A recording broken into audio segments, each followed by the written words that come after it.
Assalamualaikum. Kadang-kadang kan nak bersiaran pagi-pagi kan, mau pukul 5 pagi, memang sebenarnya rasa lemah. Tapi insyaAllah kita boleh cuba dengan Bird's Nest. Jom kita cuba sama-sama.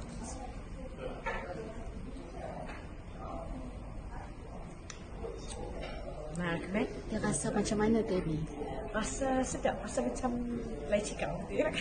Tapi insyaAllah, Alhamdulillah, boleh makan sejuk, boleh minum sejuk dan juga boleh minum dalam suhu bilik ataupun boleh panaskan. Ikut kesesuaian. Rasa memang kena ambil kot Bird's Nest.